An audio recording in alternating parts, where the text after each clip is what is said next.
In this tutorial, I'm going to show you how you can solve error establishing a database connection problem on your WordPress website. So I'm trying to log into my website, but I'm encountering this problem. To solve this problem is quite easy. All you need to do is to go ahead and log into your cPanel. So there are two ways you can log into your cPanel. One, you can use your credentials if you can still remember them. Alternatively, if you can't remember your credentials, then you need to go to your hosting account, and from there you can directly log into your cPanel. So I'll go ahead and access the cPanel through my hosting company, and I'll log into my client area first. And from here now, I'll be able to see all the websites that I have with this hosting company. As you can see, I have two, and the one I want to log into cPanel is this. So I'll just go ahead and use this option, cPanel login, and this will take me directly to my cPanel. And here we go. So in most cases, you are experiencing this establishing database connection because of a configuration error.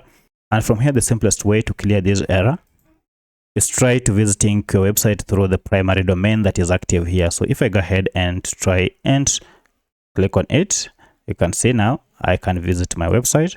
And now, so I'll go ahead and try now to log into my website. And now you see, if I tap on login, I should be able to log in, and here we go.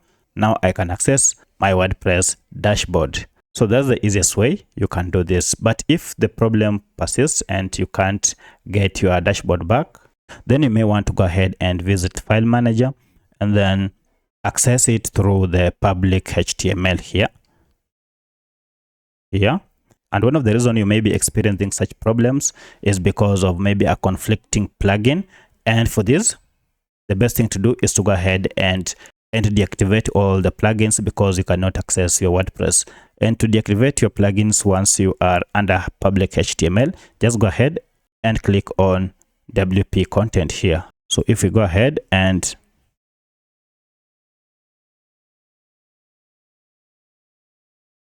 if I go ahead and open it, you can see we have our plugin folder, which is this.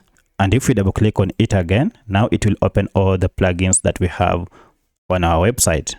So to deactivate any of these plugins, just go ahead and rename the plugins. So for instance, maybe you are suspecting a caching plugin to be the reason you are experiencing this problem.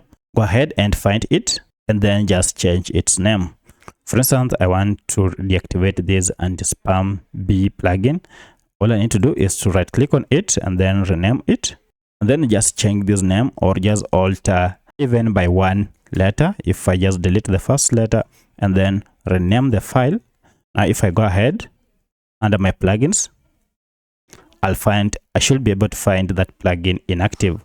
Now let's see and look at that. Now it is inactive, yet it was active. So you can do the same for all the other plugins and then try logging into your WordPress dashboard, and this time around you should be able to do so. However, should this not solve your problem, then you may want to go ahead and contact your web hosting company, and they should try to troubleshoot this problem from their end, and now everything should be okay. So if you have any other question, kindly let me know in the comment section.